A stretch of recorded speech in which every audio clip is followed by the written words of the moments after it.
Good morning, everyone. 6 o'clock here on your Tuesday. It's also the first day of school. Happy first day of school. Happy first day of school, everybody. Time to rise and shine.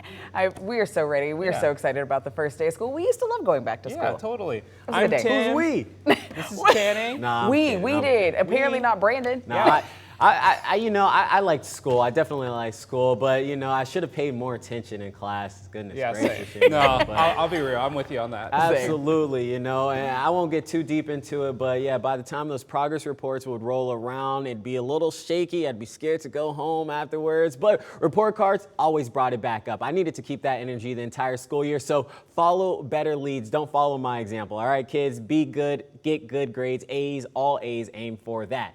Warm weather is going to be sticking around as you make your way back to school. There will be a chance of some early morning showers.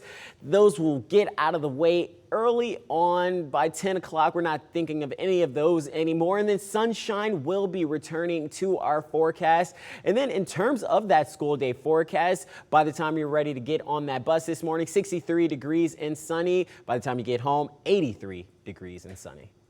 All right, let's take a live look outside of I-90 in Hamilton on this Tuesday morning. On Up with KREM, we bring you weather and traffic together so you know what to expect as you head out the door for school or for work. You can see traffic is moving nice and smoothly at this hour, but of course later on this morning there will be much more traffic with people headed back to school. So make sure you plan your commute, give yourself some extra time this morning.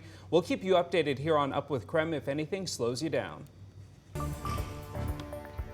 All right, let's get out to some breaking news right now. At 6:02 on this Tuesday morning, we're taking a live look at a fire that's sparking up near the destroyed Wolf Lodge restaurant.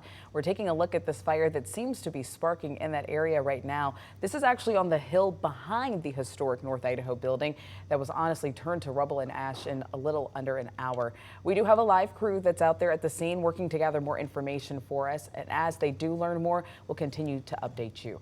Now, this morning, we're still even trying to find out what caused the massive fire that destroyed the Wolf Lodge restaurant in the first place. Yeah, the historic North Idaho building turned into rubble and ash in just about an hour yesterday.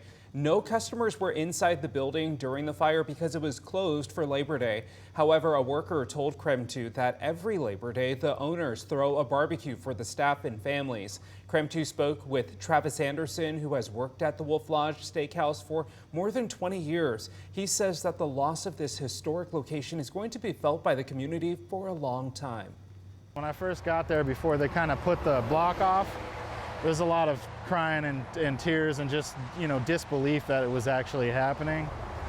And then, yeah, it was hard to watch. Something I kind of wish I didn't really get to witness, to be honest with you. Yeah, definitely hard to see.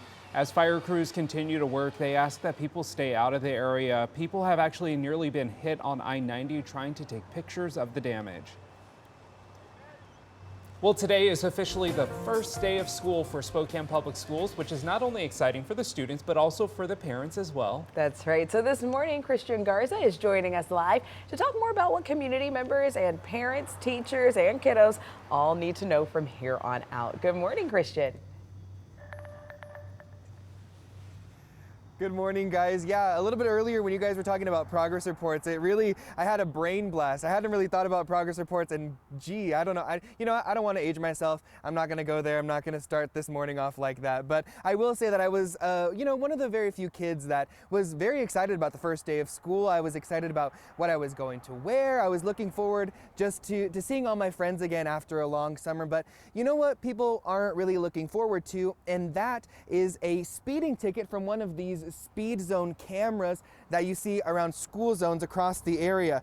Now, this is your reminder that drivers need to drive 20 miles per hour in school zones and stop for pedestrians. The Spokane Police Department says that tickets can run from around $70 for pedestrian violations.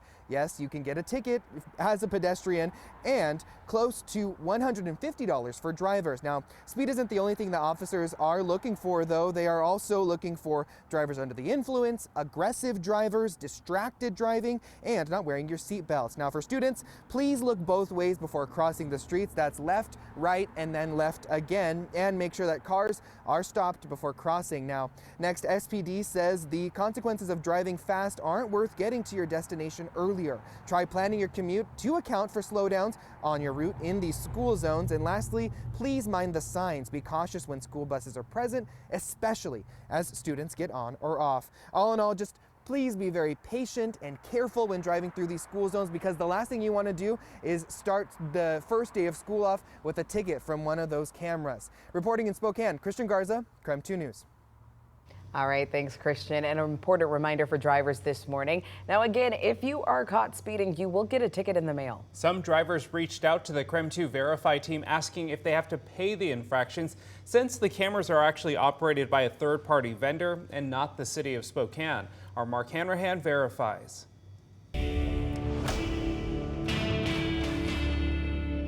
The city leases the cameras from a third-party vendor, Arizona-based Vero Mobility, who also processes the violations that are sent to drivers. And KREM 2 viewer Sam asks, do you have to pay traffic light picture tickets that are billed from an out-of-state address? Our sources to verify this question are Washington State Law, the Spokane Police Department, and attorney Dean Chuang. To be clear, the cameras are perfectly legal under Washington law. RCW 4663-170 allows for the use of safety cameras in several areas, including at stoplights and in school zones. But since they're processed by a third-party out-of-state vendor, are you required to pay the ticket? Yes, they are. That's attorney Dean Chuang. In 2011, he successfully argued that tickets generated by red light and speed cameras were not valid because at the time, they were not first signed by an officer in Spokane before they were mailed to the driver.